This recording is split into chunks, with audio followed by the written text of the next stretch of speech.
Hey, my name's Jonathan, and I'm a veteran.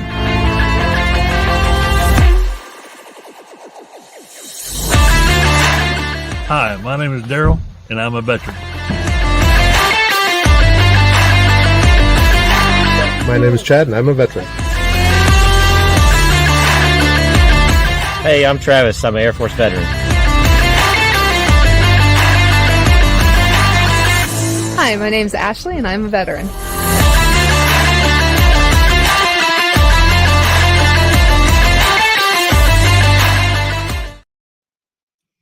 Well, hello, everybody, and welcome to Conversations with a Vet.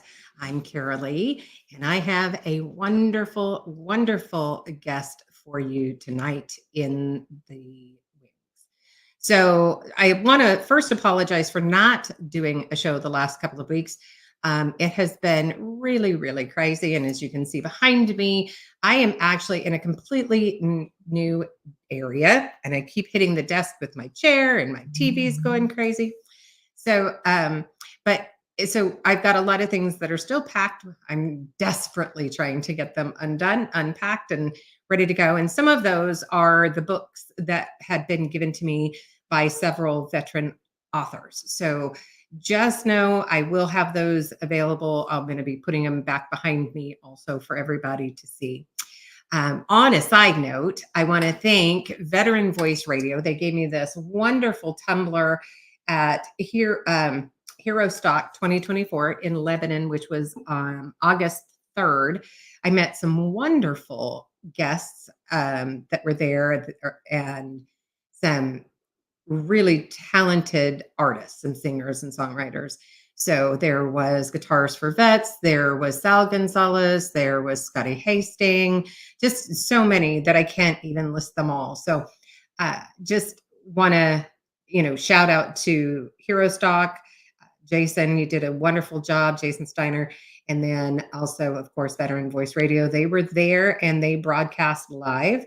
So hopefully you were able to hear it that way if you weren't able to be there in person. So without further ado, I do want to first let me do this. I want to say hello to everybody out there in the chats. Jason, thank you. Always love that you support everything that I do. Thank you. Jim, welcome. Angry Sarge, hello. Oh, and you're off today. Thank you for being here. I appreciate you joining us on your day off.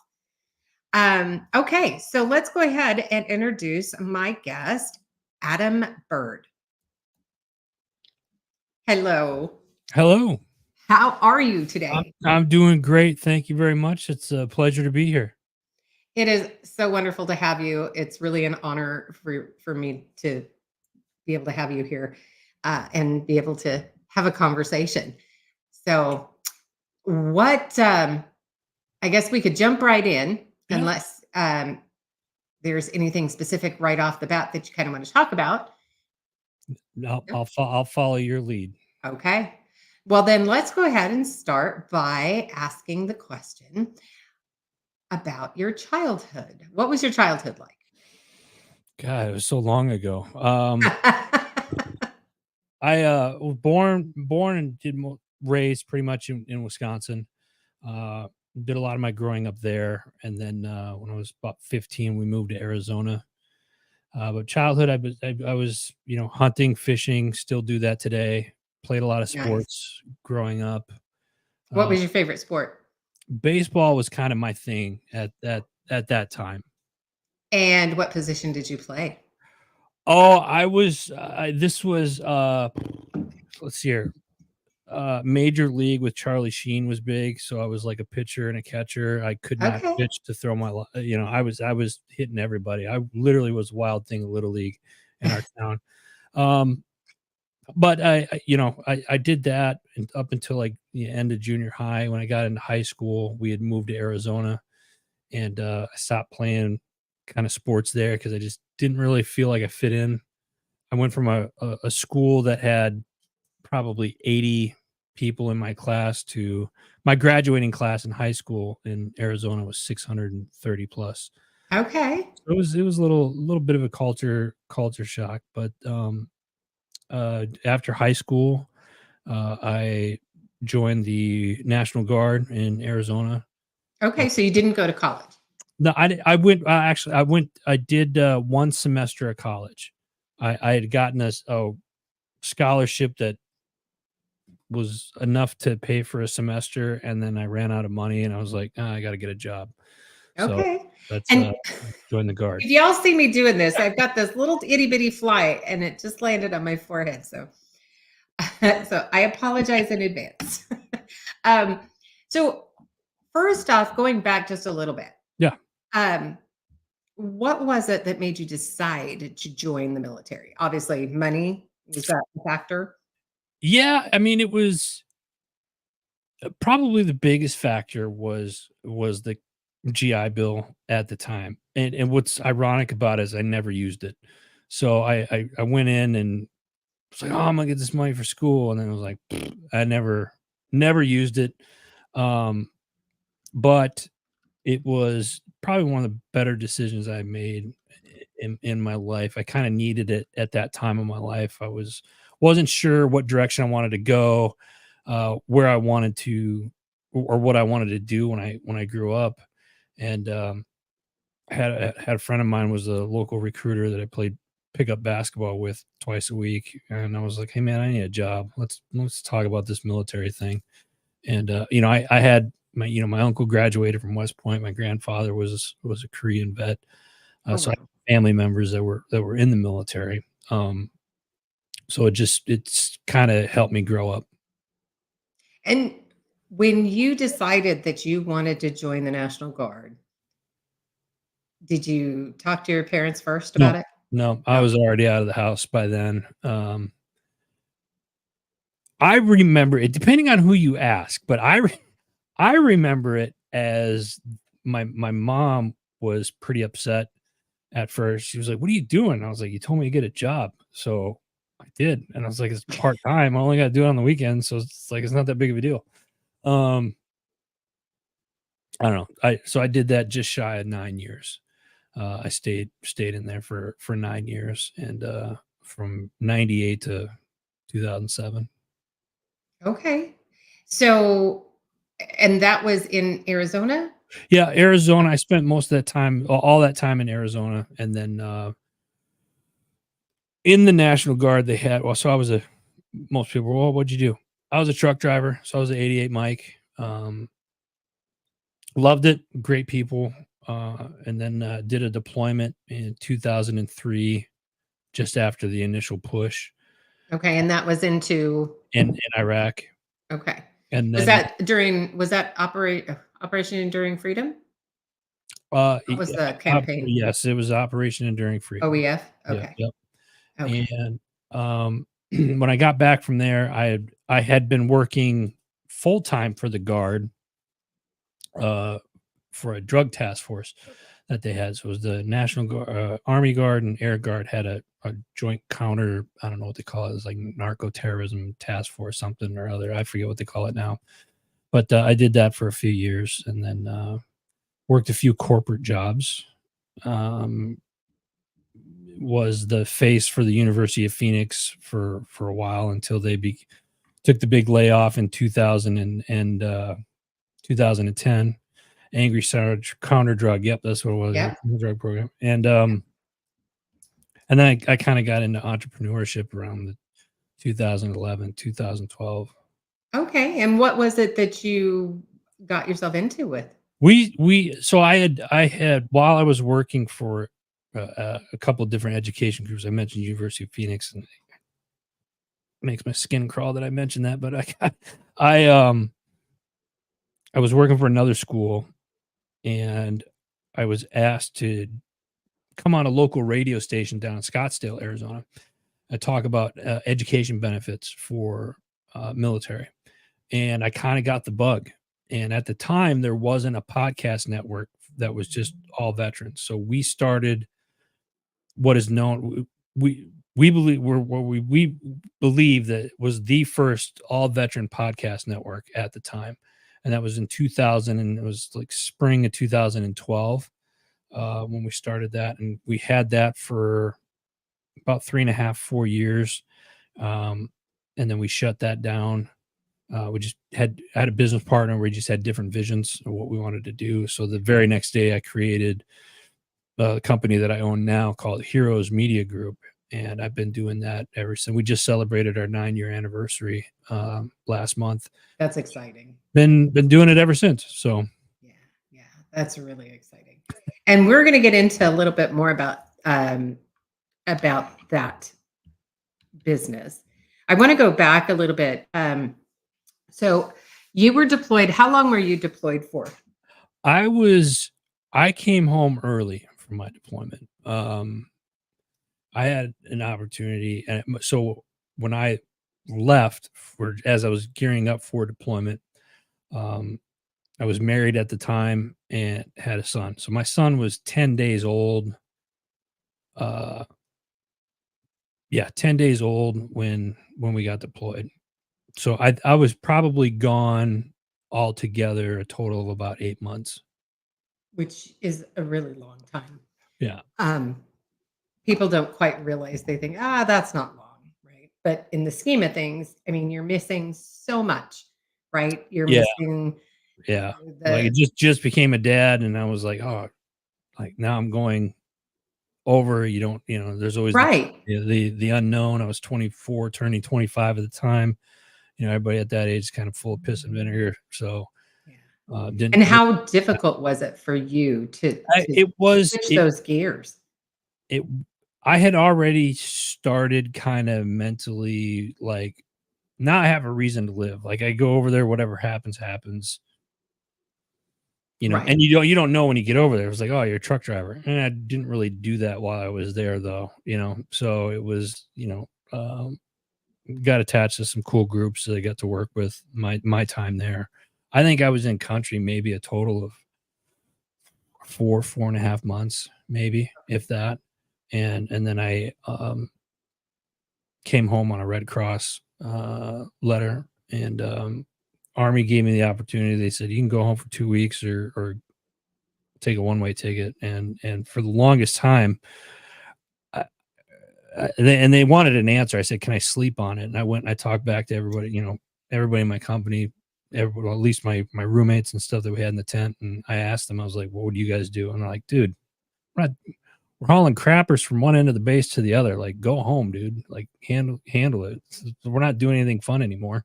Right. And I did. I took the one-way ticket home, and for years that bothered me. That ate at me. For years, I had trouble with it, and I came home with a lot of resentment. And then when I got home, it went right to divorce court, and then became a single parent and got custody of my son. So it was like, there really wasn't a transition for me coming back. It was divorce court, battlefield, divorce court. Now you're a dad, figure this out. Right. Yeah. And gosh, you hear so many stories similar to that. Yeah. Not necessarily the being allowed to just come home. Yeah, it was not. I was lucky, call it grace of God, whatever you want to call it. I don't know. It was one of those things where, like I said, it bothered me for the longest time that I did it. And I had a lot of resentment and anger, but it was like, it wasn't my son's fault. And I certainly wasn't going to take it out on him, but he was kind of I don't want to say distraction, because it plays down. I love being a dad. I think being a father is the greatest thing. Being a parent is the greatest thing you can do in life. Serving in the military is a very, very, very close second, in my opinion. And if you don't have kids, then I'd say serving in the military would be number one. But having kids and for me, he was a nice distraction. It was kind of like, hey, I got somebody else that's helpless. I had this little kid that is relying on me, and I really didn't have a whole lot of help. My family was about 2.5 hours away. I didn't have anybody else, kind of in the area where I live. So it was just my son and I kind of grew up together. Right. if that makes sense. There big It absolutely does. big age gap, but Yeah. it was like he's learning to be a kid, and I'm learning to be a father, and was just kind of like, and I'm fortunate. Like him and I have a great relationship today, and I've always said he's my right hand man. So it's blessed. Awesome. That's awesome. But yeah, I mean, as far as the divorce part goes, that seems to be kind of a, with military individuals who are married, a lot seem to get a divorce. And maybe not immediately, but I know, I've seen it happen. I've heard the stories. So Yeah. I'm still lucky enough to do a lot of stuff with people that are active duty and stuff still, and it's not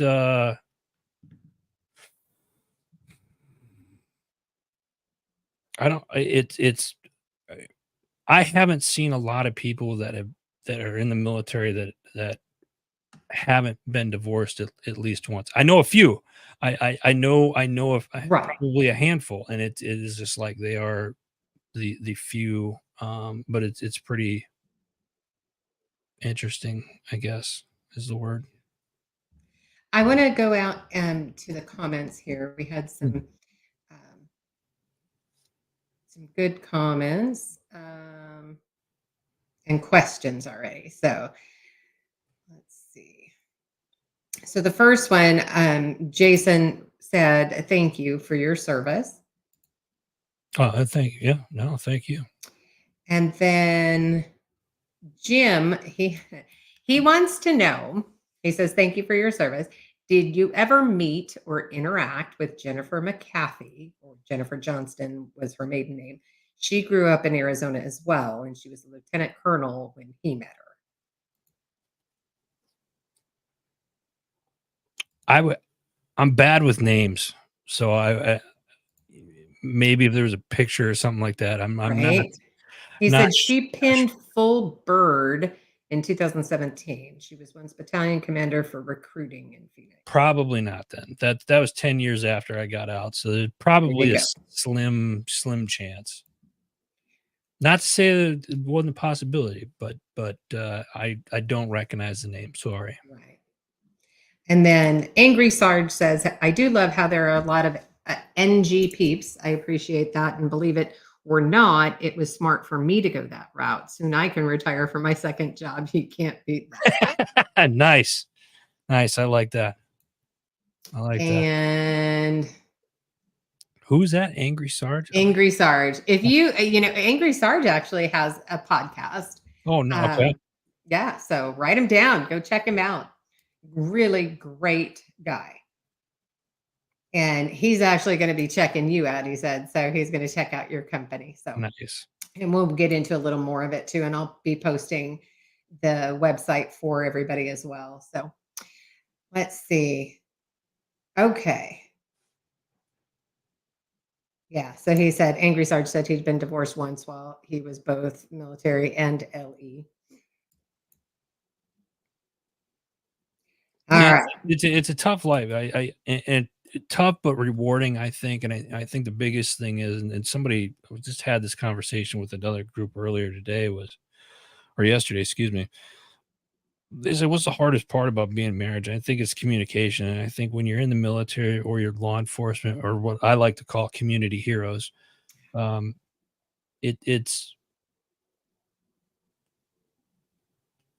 it's tough. You have to have that open line of communication, and both people have to be willing to talk about stuff. Yep. Yeah. And unfortunately, the military teaches you to compartmentalize, suck it up, hide everything, keep it down inside and move forward, right? As if nothing's happened. And, on the opposite spectrum of that, the spouse is not military. And so hence, the issues arise. Yeah. Very true. So, okay. Now, let's see. Trying to think. I had a question on the top of my tongue, tip of my tongue, and it disappeared. Um, okay, so after you got back to Arizona, Mhm. and what did you from that point now that you have full custody of your son, what did you start doing once you got back? When I got back, there was a period where I was still in the guard. I was in the guard for a couple of years still Okay. after I got back. I had worked for, like I said earlier, the task force for another year after I got back, and then was living in Flagstaff, Arizona at the time, and then I transitioned down to Phoenix, or just outside of Phoenix, and from there I worked some odds and end jobs. I mean, it was we had just filed for divorce. We'd moved into the new house, and I think I was a mortgage or like a loan officer for like 10 months. And that sucked Yeah. Yeah. like royally. It was horrible. It was the people were great. The job itself sucked. And then I got lucky and found an enrollment counselor position at UOP and started there. And I was there for 5-6 years before the big layoff in 2010. And then in 2010, that layoff happened the Monday after Thanksgiving.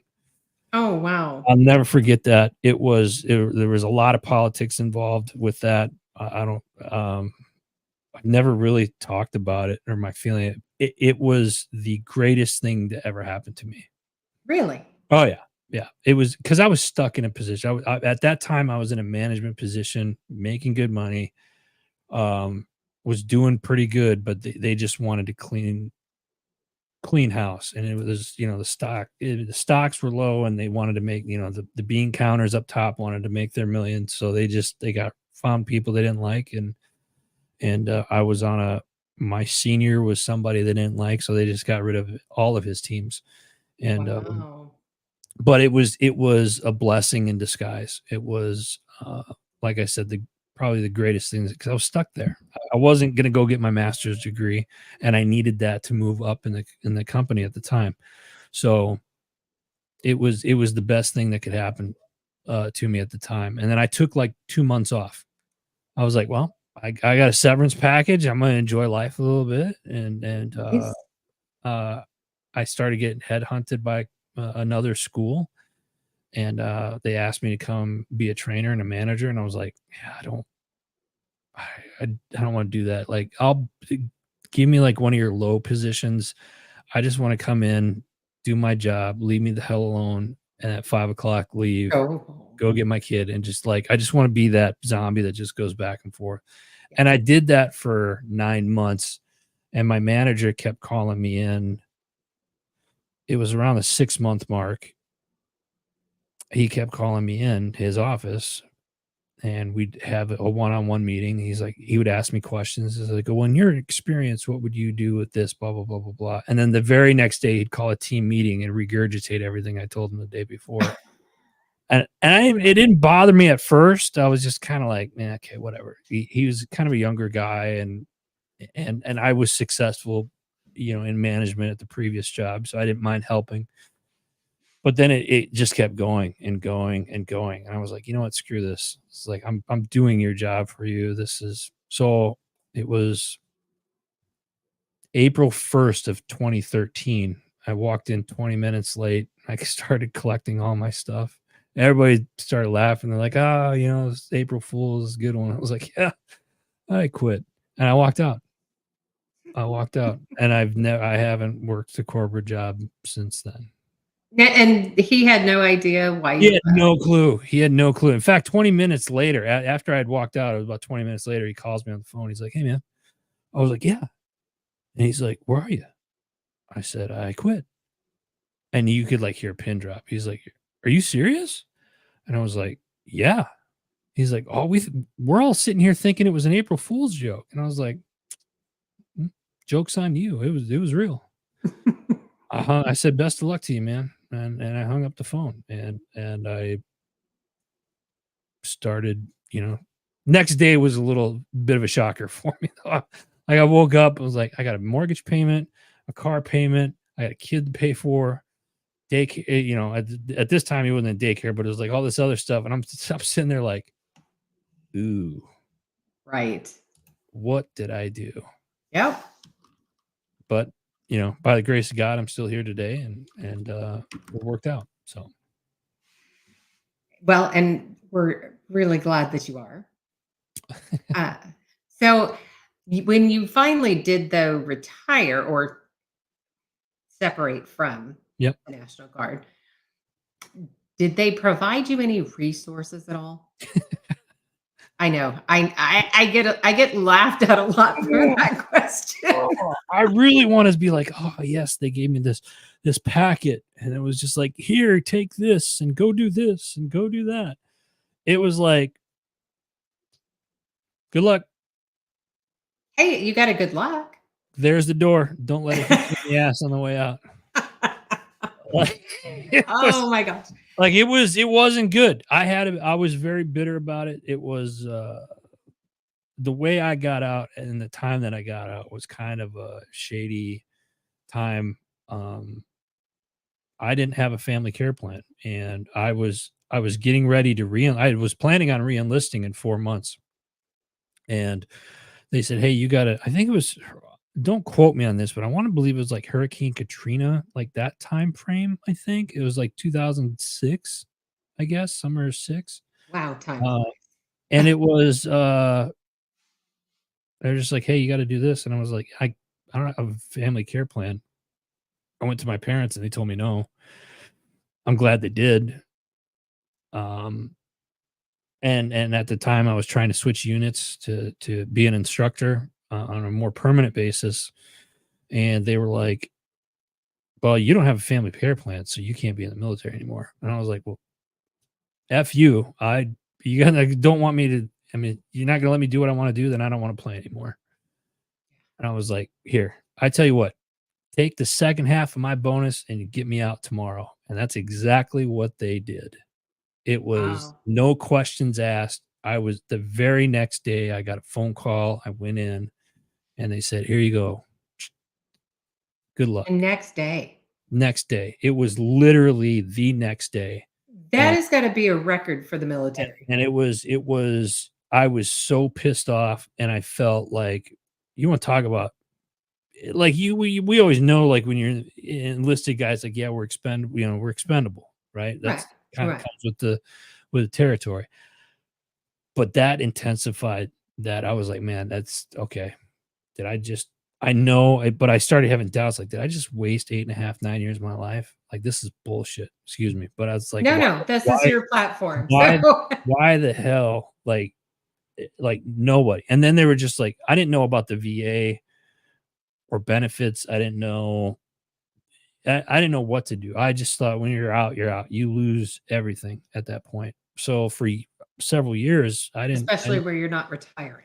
Yeah. And I was just like, there, screw it. And it wasn't until I got into like the podcasting stuff and talking with other veterans that had been out for quite a while, and then getting more involved in the veteran community there in Arizona at the time, and was just, you kind of I learned more outside of the military on like benefits and stuff like that. And that's, I guess it's kind of typical, which is why we now fight so hard for those that are like, hey, when you're at that 18-month mark and you're thinking about ETS and you're retiring in 18 months, let's start taking those steps to, get you ready for either retirement or for ETSing or what have you. So, right. And that happens to so many. Now, I did hear they recently changed the date. So it's not TAPS. Yeah, the date of it used to be like, it was 18 months or something along those lines. And then I can't remember if they've shortened it. Yeah, It's been a while. I would have to ask. I know there's some places are different than others, but talking with a couple people, I had a friend of mine. I was just up at Fort Drum recently. beautiful area up there, and talking with some of the people up there, just like, we don't, we just got to do this. Is what they give you, and they've gotten a little better, but not. Nah, military needs to do better when it comes to transitioning. You've spent all this money training that individual, putting them on in a new uniform, giving them a task to do. Then you had to train them to be that person. Then you should train them to, as you're transitioning out, what to expect, so they're not sitting there just like, oh shit, what do I do now? Right. Because a lot of them, they get back into civilian life and they don't have that same structure. I want to say this. Let me say this real quick. Those that are listening or that are watching this, if you're active duty and you're getting out, or you just ETS'd, or you just retired within the last 18 months, in the last 2 years, talk to people, ask a lot of questions. And if you're in the military and you're getting ready to ETS out, start asking questions and contact us. Contact the veterans that are out there. And it could be anybody. There's no particular organization that I'm necessarily affiliated with, like the American Legion or the VFW, or those kind of the older generation ones, but they're there to help. DAV, there to help. Gallant Few is another organization that I spend a lot of time with, people I know. There's so many other there are so many organizations out there that are there to help. Ask. Don't put the pride. It's like, oh, I don't need any help. Yeah, you do. You don't think you do, but you do. And here's the other thing. There's people like me that are out here that want to help. Mm-hmm. So by you not asking, I'm almost going to say it's hurting us, because you're not allowing us to help do what we want to do.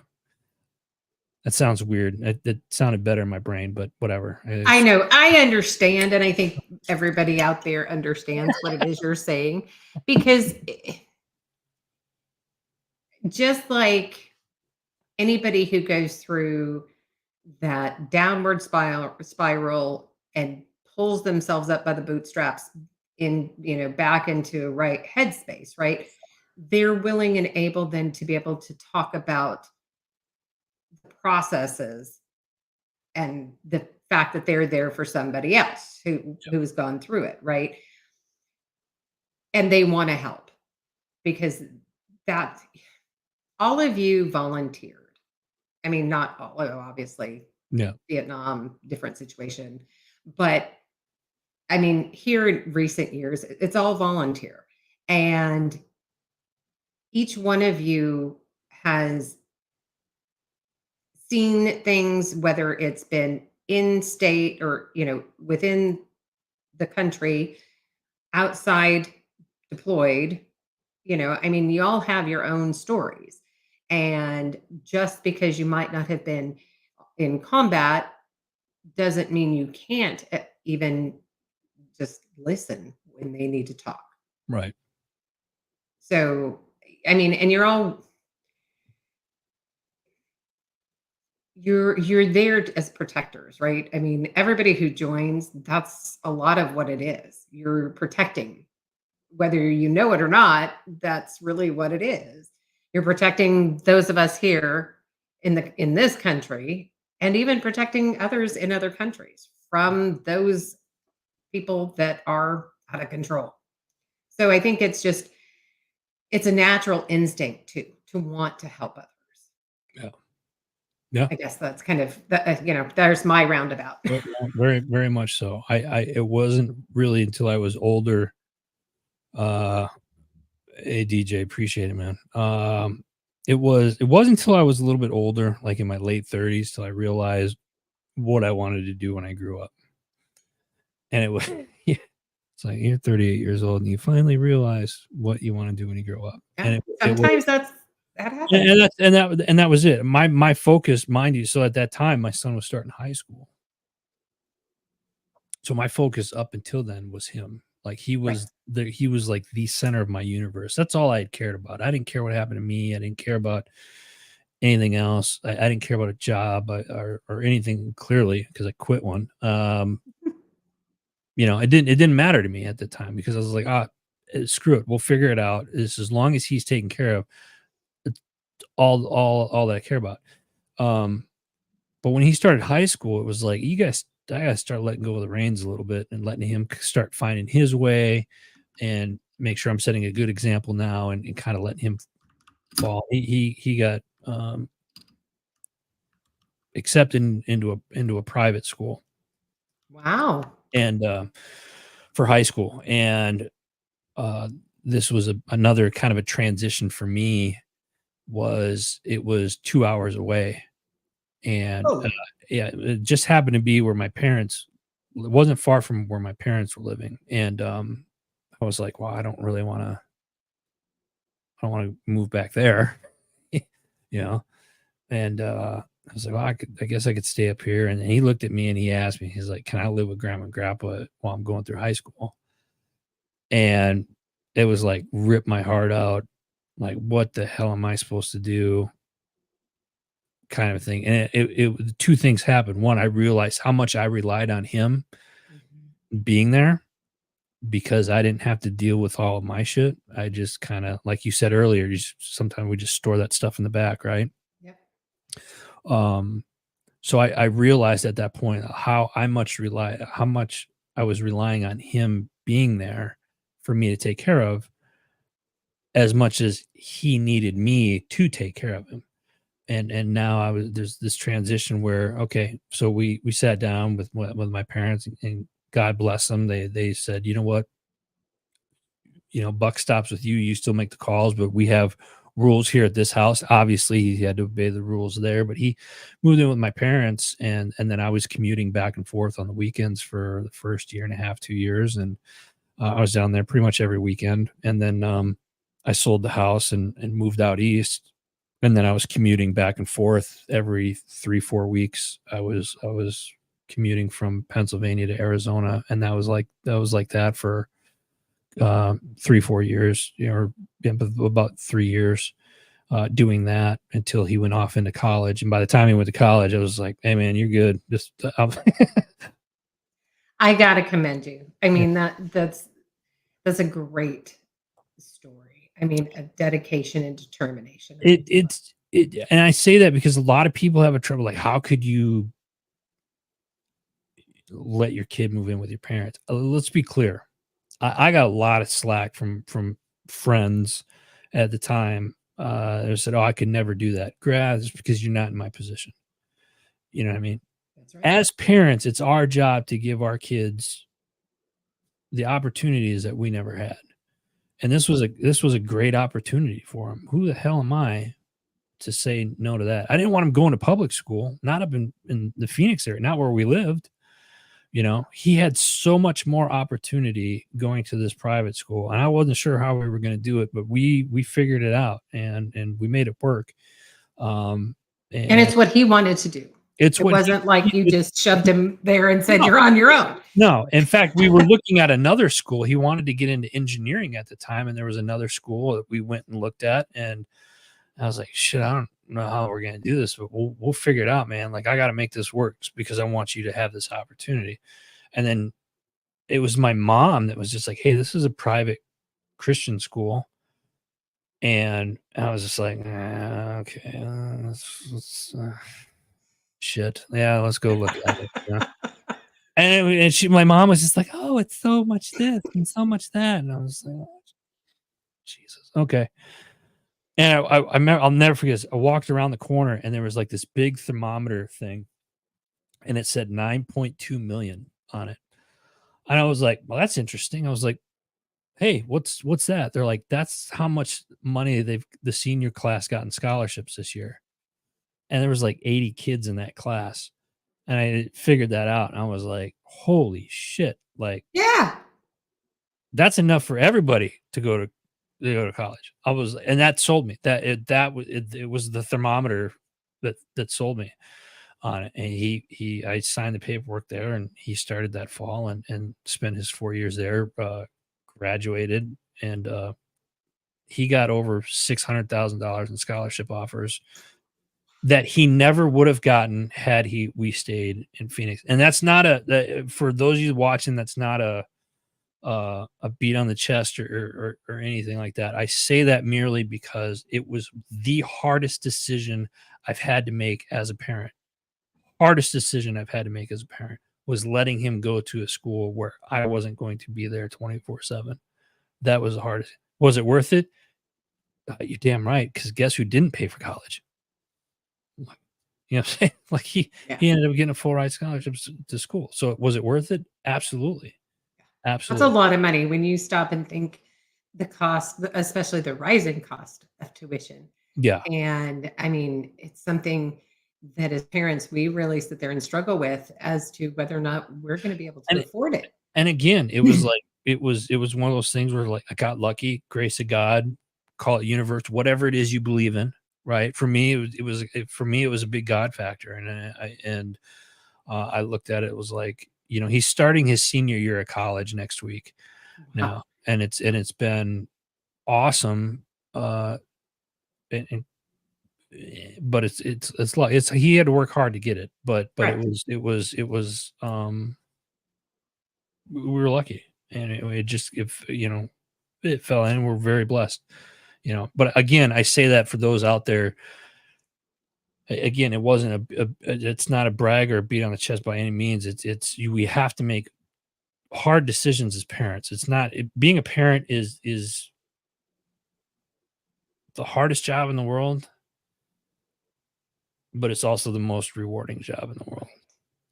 And those decisions sometimes, I mean, even though you know in your heart it's the right thing to do, it still can really slay you. It doesn't make it easy. But No. that's just it. Like, it's, you know,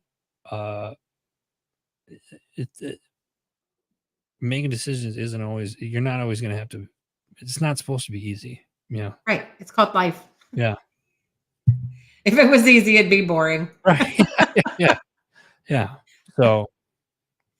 And okay. Well, congrats to your son, I think, and to you, because I think on both sides of that aisle, I think it's amazing what, you know, you've sacrificed for yourself as far as not having your son there every day with you, you know, for those 4 Yeah. years of high school.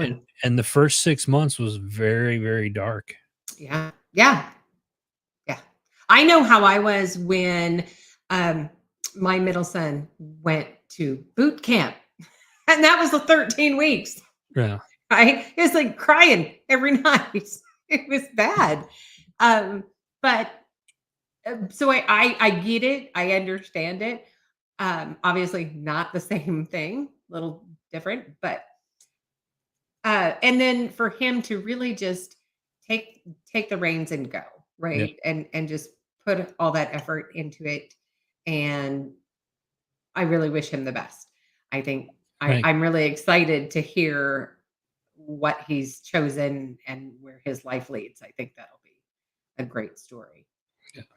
So you started at that point. So you then had lots of time on your hands, short of the travel. So what were you doing at that point? I had my media company, Heroes Media Group. So I was doing a lot of travel with that. I was doing shows. I was going to conferences. I was working with some military organizations. I was spending a lot of time in DC. And those were kind of like the early years there with that. And we still do that even to this day. But at that time it was just traveling a lot, and it was trying to work my schedule out where it was like I wanted to be back in Arizona. And when I'd go back there, it was like I was out for 2-3 weeks. I was in Arizona for at least 2 weeks, and then I was out for another 2-3 weeks, and then back for another 2 weeks. So it was back and forth, a lot of airline miles. Those first few years. And so let's talk about your business. Yeah. So for those watching right now and who will watch this later, What is Heroes Media Group? Well, thank you for that. Heroes Media Group is a digital media and publishing company / podcast network.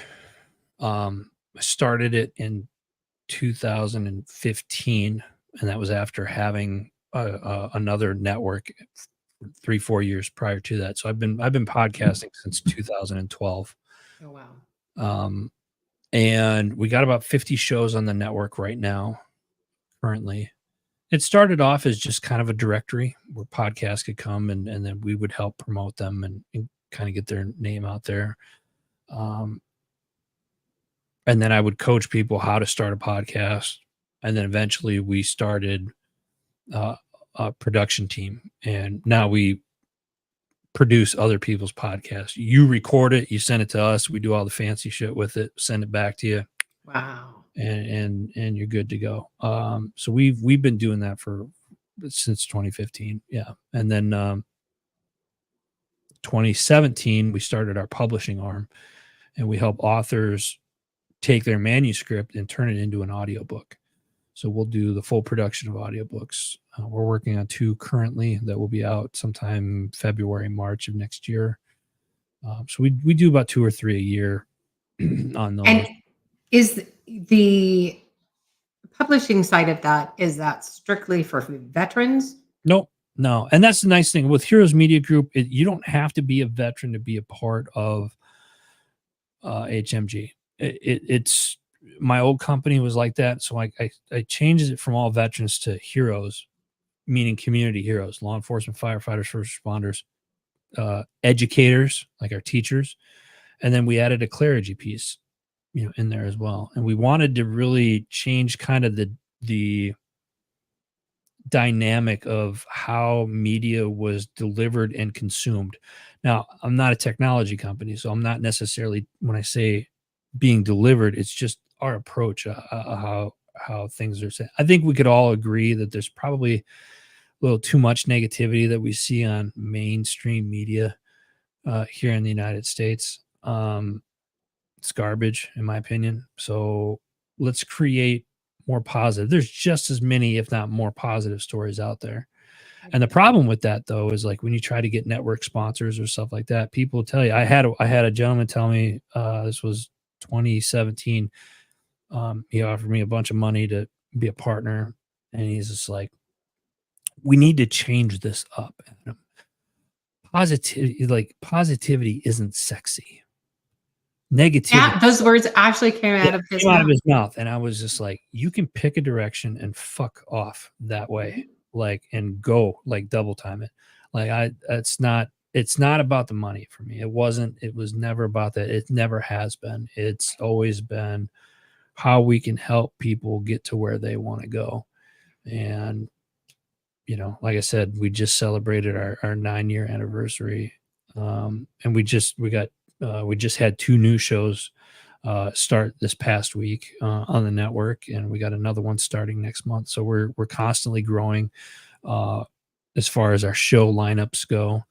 I'm speaking. I do coaching, one-on-one coaching sessions with podcasters, and then obviously I do a heavy role in the production side of it, especially with the audiobooks. I like to kind of sit in and work with the authors and sit with them online. I mean, we can record their audio stuff right here, and then it takes a little bit. It takes a little bit of time. It takes several months to do it, but if you're not in a hurry and want it done right, then it's worth it. And it's been very therapeutic and very rewarding. I think that's amazing. I really do. I know I heard about Heroes Media Group from David Willis. Yeah. SITREP. Yep. And if y'all haven't checked out his podcast, do so. Again, that's Homefront SITREP. He also does Tip of the Spear, which is once a month. Yep. So keep an eye out for that. But and he was just telling me a lot of different things that I should look at, right? And it was like, okay. And then I'd just be like, Okay, I'll get to it. Right? It's like people don't understand. Like podcasting is like I tell everybody. I've probably talked more people out of podcasting than right. not a good business plan, people. Oh, Not a I went blurry. Am I blurry? Nope, you're maybe a little bit. Yeah, I don't know what that's about. Let's see. There you go. Yeah. Okay. I just had to get it to refocus. It and David, great guy. I just met him for the first time when I was in Kentucky. Homefront Sit Rep is part of one of the HMG family members. Love having him. I got to break bread with him one night while I was up there. It was awesome. And podcasting, like people don't realize that there's a lot to it. I mean, you can make it as hard as you want it to be, or it can be as easy as you want it to be. Right. But a lot of people are like, "Oh, I'm going to do this podcast and I'm going to get 10,000 downloads. I'm the next Joe Rogan." Okay. Yeah. No. It doesn't. You definitely have to work at it. Yeah. Yes. I'm using a program for shorts, and they updated it, and it takes 3 times as long to come up with one short. And that's that's the thing. You look at like I have done Jova Q, welcome. I have, like, in 2012, it was to do a live on YouTube, you had to log into Google Hangouts.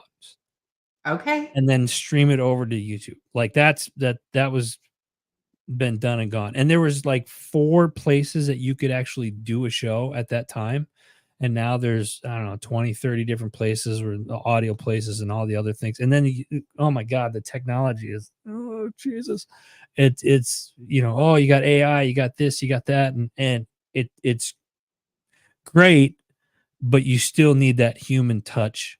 You do. To it at all. And AI definitely there's a lot of great resources and tools out there now. In fact, I'll be in DC here in a couple of weeks at a podcast movement, and that's a big thing for podcasters, especially for like some of the new tools and stuff that are coming out.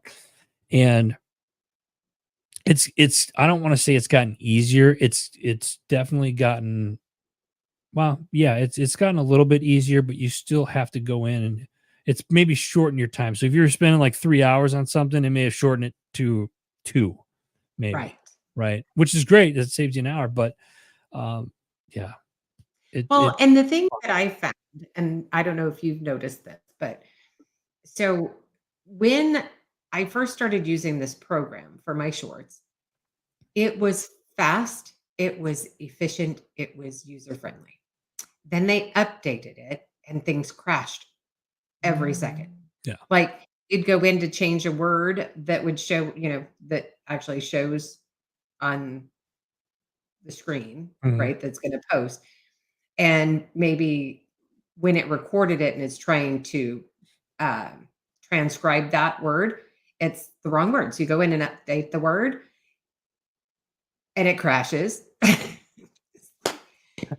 So you're constantly having to get out and go back in and restart and do this and do that. And you lose volume and you lose, it's like technology seems to be going in the wrong direction. Right. I guess is kind of what I'm getting at, because to me, the more they update, the worse things get and the harder it becomes to you. Yeah. I still do a lot of our stuff the old school way.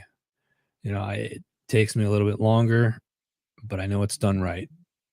And the product is probably a lot better. It's definitely more. The end result. Definitely clearer. Yeah. Yeah. My opinion. Right. And I'm right there with you. What I started to do, so I actually, because I'm looking for somebody to help me with those shorts, because it's like, I don't have time to have to keep getting kicked out and all of this stuff. And so somebody had told me, I'm just going to throw this out there, to get a hold of one of the universities and their communications department. So I did, and I didn't hear anything back for months. And I just thought, yeah, that you're like, whatever. So here's the thing, because I know you said Angry Sarge is a podcaster too. Maybe this is something he's interested in doing. And I tell a lot of podcasters this, like, if you're doing like a big production and you can't afford it can get pricey from a post-production side of things. And I say that because I've been doing this a long time, so I know. But if you're just starting off and you want to be more something that's more cost effective, more cost efficient, but you don't have to spend a lot of money on, Right. go there's a what's it called, I just had Handshake. I think it's handshake.com or handshake.org. I forget which one, but it lists all the colleges in the country, and you can search by different programs, and a lot of the times you can reach out directly to those colleges. And I've done it for years. I've had interns, and it's been, you get some good ones and you get some not so good ones. I think some of the best ones that I've had, I had one from the Cronkite School down at ASU down there in Phoenix. He needed so many hours for credit. Right. And I was like, well, I'll pay you. No, I can't. No, this is for credit. Right. I hear they need like 15 hours a week. Yeah. And yeah, and sometimes if you pay them, and obviously if you can pay them, great. If not, offer this and tell them you'll sign off. I wrote this guy a big letter and of recommendations and whatnot afterwards, and it worked out really good. And if you're limited to like colleges in your local area, like I said, Handshake, I think it's handshake.com or handshake.org, that gives you a list of all the colleges where you can reach out to them and offer internships there. It's a great way to kind of get started if you can snag one or two people off that. Yeah. Well, so because I know I don't have 15 hours worth of work for them to do just yet. I'm still very, very new. Things are still in their infancy. So, but what she said, the director of the communications thing said, was that I think there's like a collegiate something or other program, some kind of a collegiate program for them.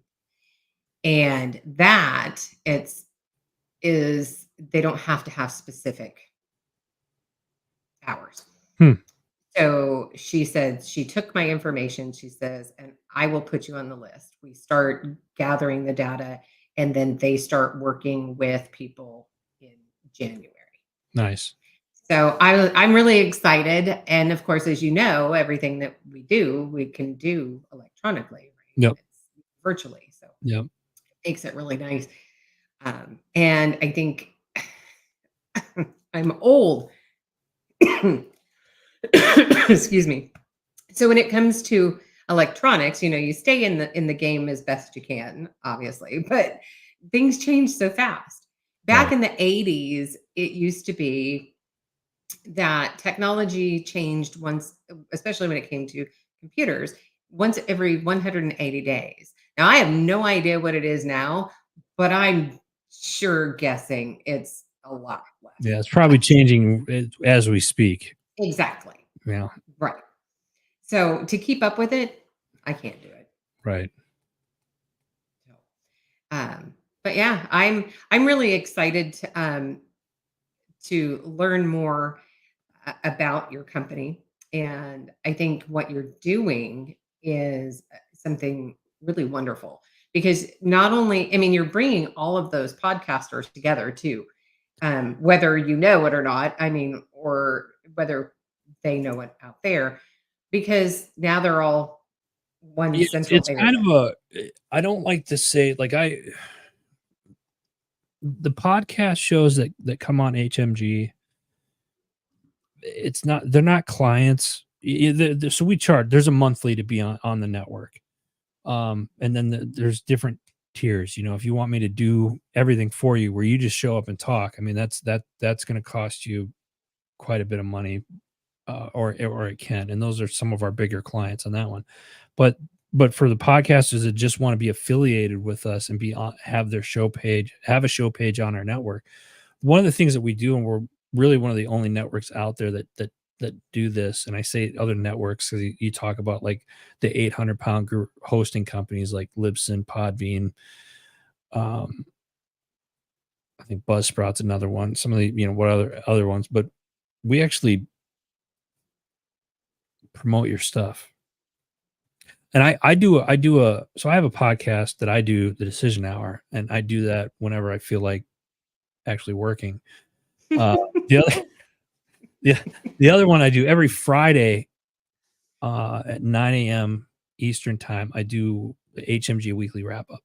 So I'll take the shows that had dropped an episode this week. I'll go through, like usually Thursday night, and start seeing who did what, and then I'll talk about their shows. I'll give little blurbs off of what they talked about this week, so it drives traffic to those shows. And then one of the things that I absolutely love being the network guy is seeing shows work together and getting on each other's shows and stuff like that is really, I just get a kick out of it. And then a lot of them end up working together if it opens up other doors of opportunity for them there. So we do that. We help the podcasters promote their stuff. We help them brand their brand. Now, I mentioned earlier, like I do a lot of traveling.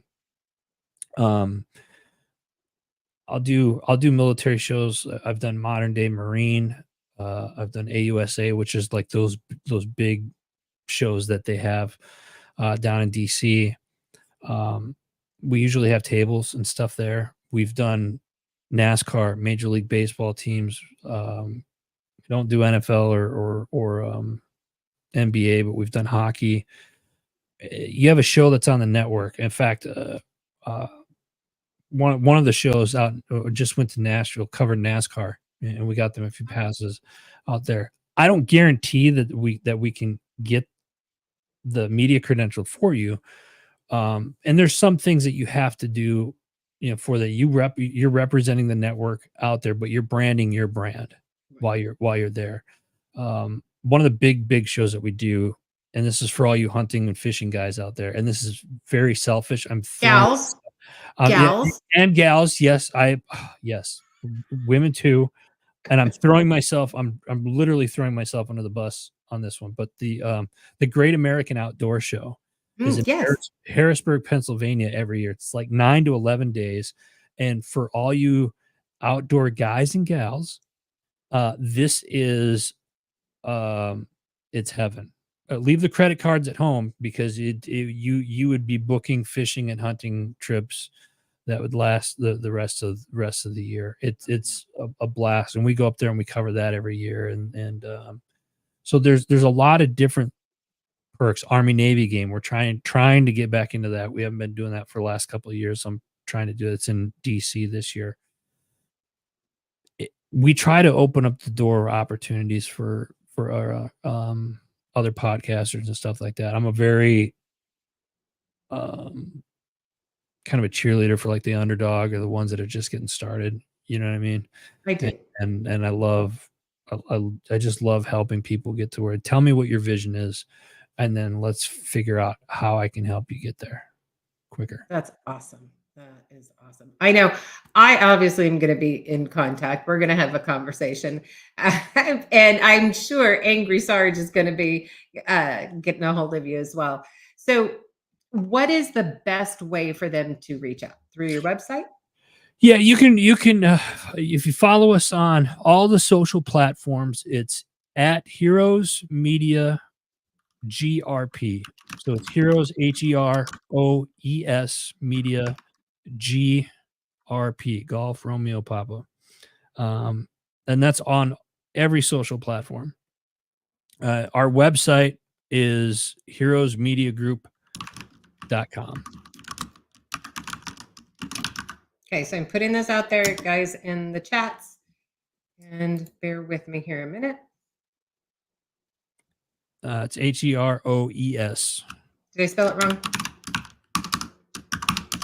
A lot of people do like apostrophe S. Right? I'm with ES because I'm just a complicated guy. So okay, that's fair. It's www, right? Yeah, www.heroesmediagroup.com. Okay. The same thing with there we go. So let me put the new one. Angry Sarge following on. Sweet. I'll make sure I check it out. Thank you. to There we go. Yep. that comment and retype it. Give it up for the gram. And let's see. Let's retype that one too. HEROESMEDIA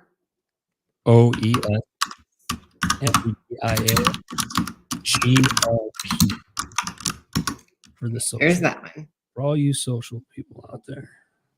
Right.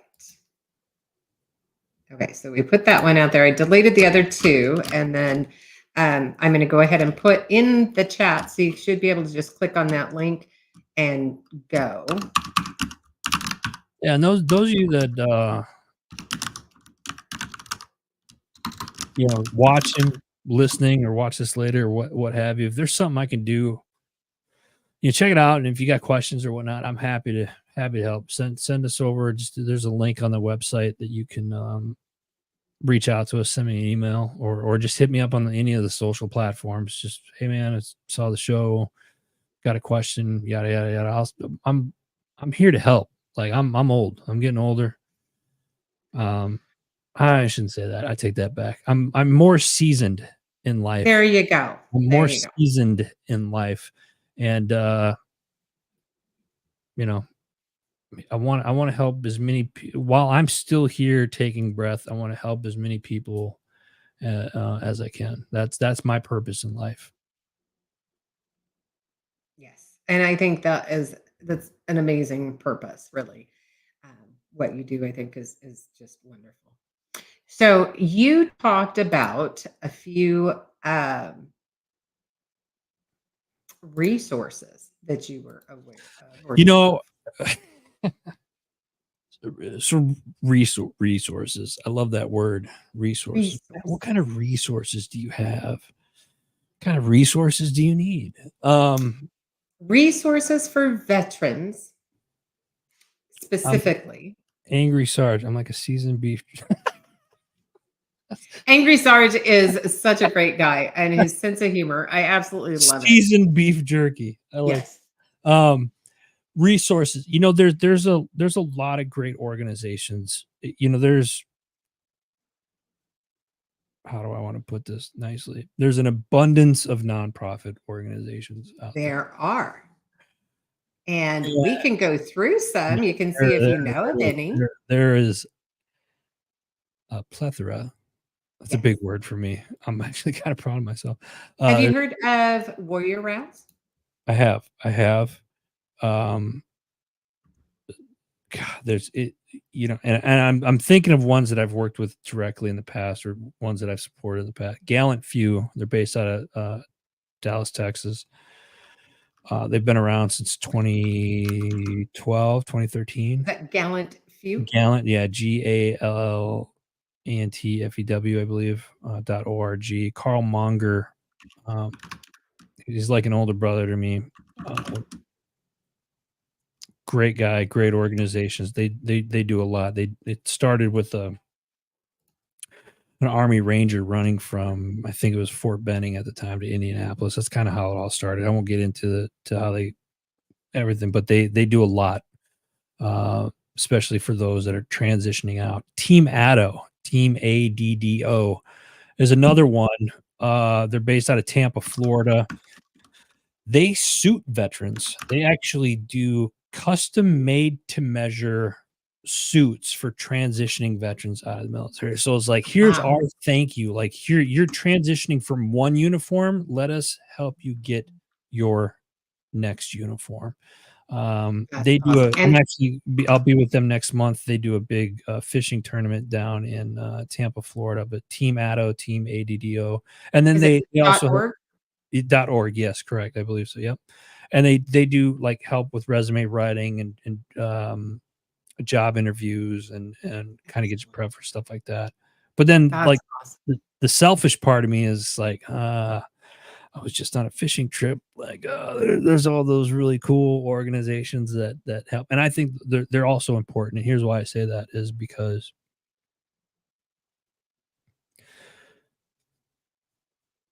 those of us out there that struggle and don't talk, I wasn't a talker. I wasn't like, let's go to counseling and, how did that make you feel? And yada, yada, yada, that works for some people. Good.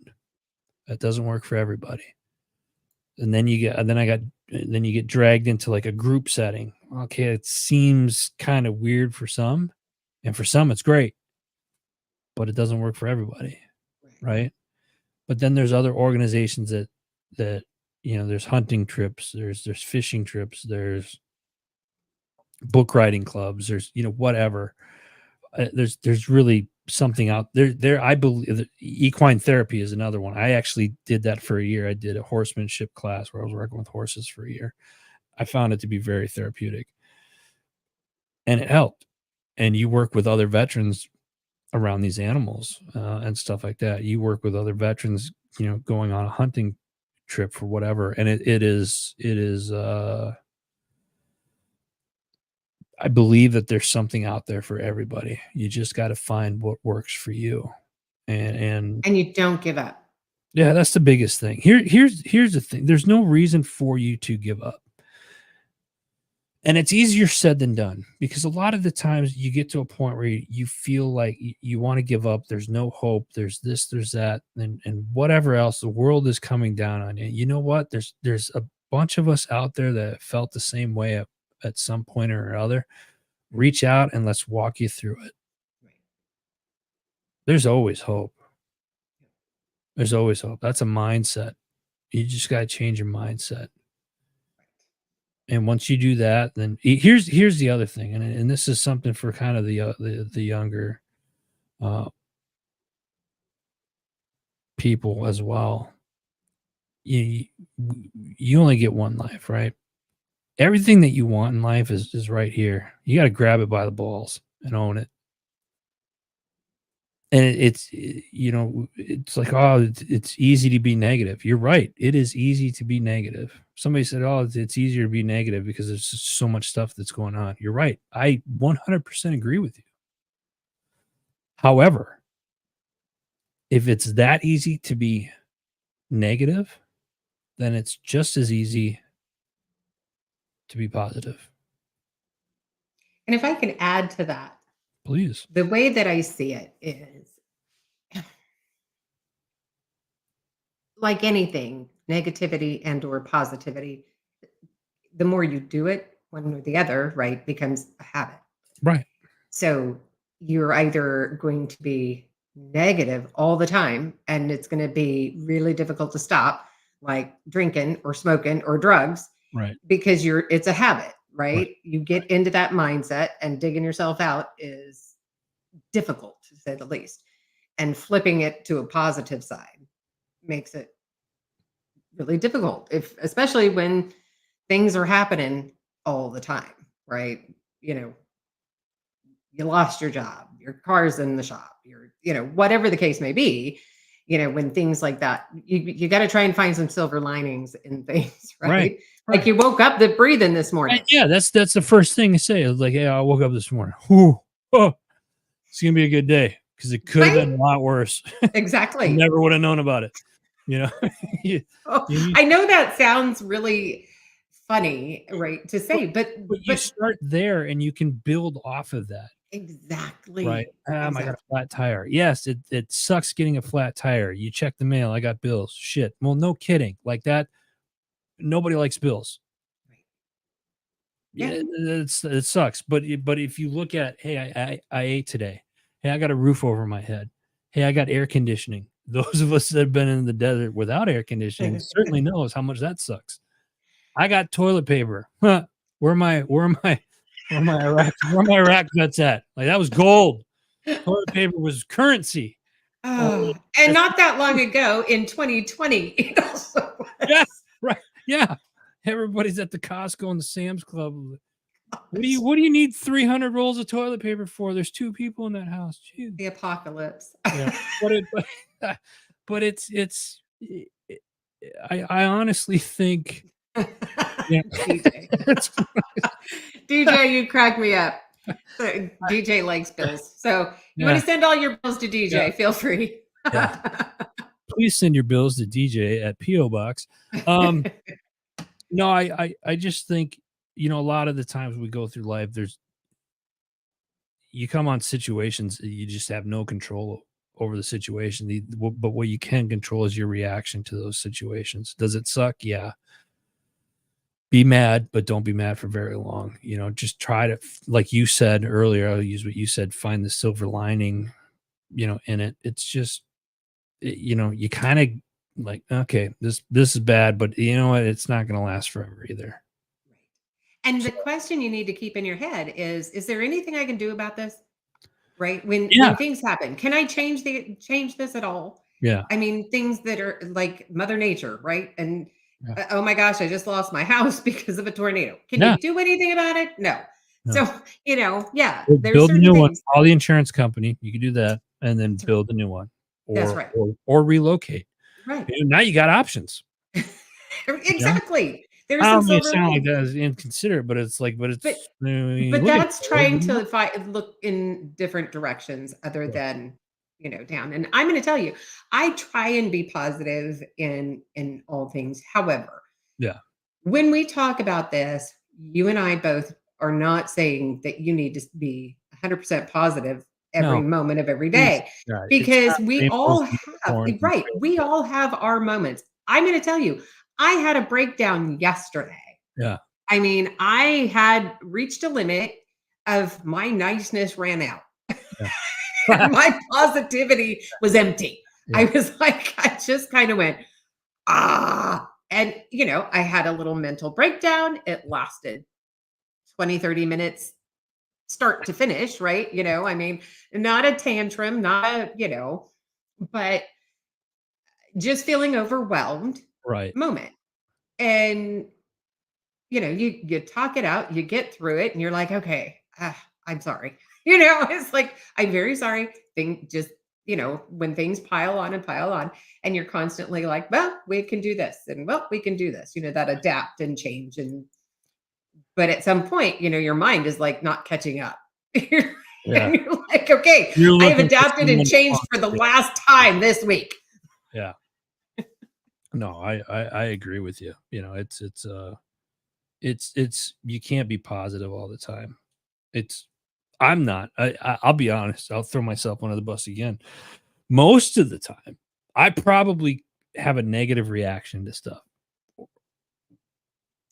and it lasts about 2 seconds, because it's like, oh, what the? Okay, wait a minute here. But that's the thing. That's is life.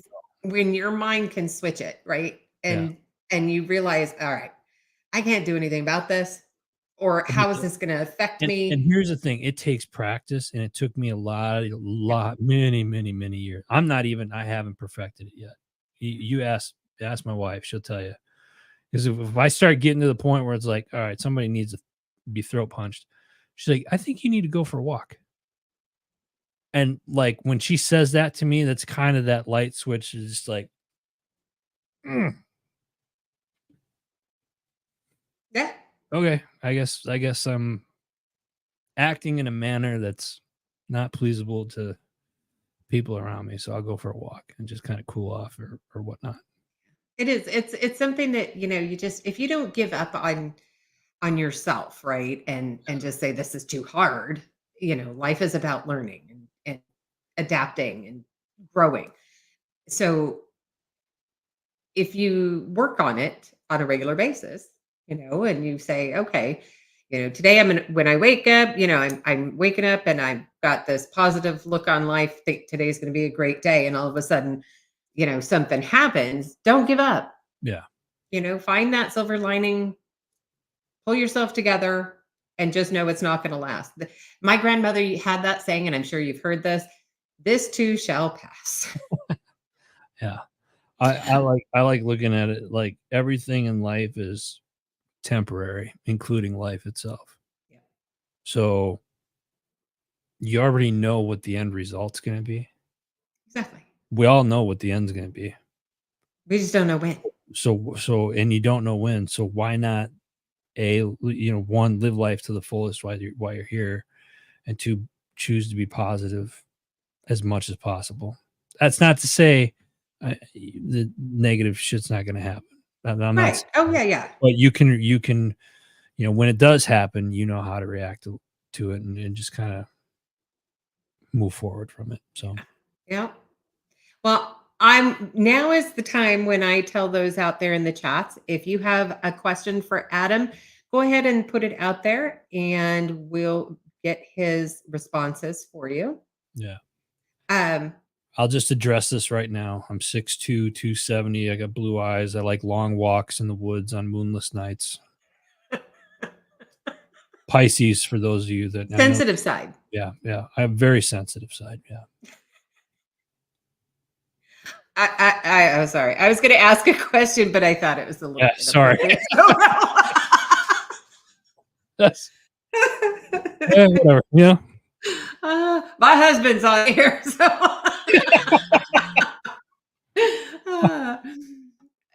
no, sorry. You were on a roll, and I was like, okay, wait. There was a commercial years ago, and it was boxers or briefs, right? These two women are trying to, right, determine whether the guy who walks by is wearing boxers or briefs. So when you were going through and shouting out all these things about yourself, I was like, I may have to add that to the lineup now. That's funny. It was an underwear commercial, is all I know. But wow. Sorry. That was inappropriate. My apologies. My husband. It is what it is. Ask away. Love you, honey. Oh. Woo! Hold tight. Oh, okay. I disappeared for a half a second. Oh, great fun. That was You always funny. have a lot of fun on this. That was funny. Goodness. Yeah, I'm also aging myself because, the fact that I remember that commercial. I can't remember. There was a NBA star, I think, that they had on that commercial. I mean, he was just wearing like slacks or something or jeans or whatever, walking past, and these two women are. Nope, couldn't tell you. Now you're gonna go searching, right? No, I am. Your wife might, though. If she watches this, but no, I'm not doing it. Good job, Q. Oh my gosh. Oh, thank you. I needed that. That was hilarious. Okay. I'm not seeing any questions. But I want to again, my sincere thank you for coming on the show today. I appreciate it. And giving some resources to anybody watching today and anybody who'll be watching this in a recorded version. And I know you'll be like, I'm sure Angry Sarge is probably going to be hitting you up. And of course, we'll be chatting. Look forward to it. Yeah, let me just add this. Like resources, I gotta roll the decks. So if you need something, like I said earlier, just hit me up on the socials. Ask away if there's something that I can do. If I can't answer a question for you, I know somebody that can. Yeah. So I will definitely, like I said, and my purpose in life now is to help people get to where they want to go. So I will do whatever I can to help you get either the resource you need or the tools that you need or whatever the case may be. So, yeah. And Jason, thank you. I appreciate it. Yes. Thank you. Okay. Well, I think that is all I've got. Any final words for anybody looking to join the military? Any advice?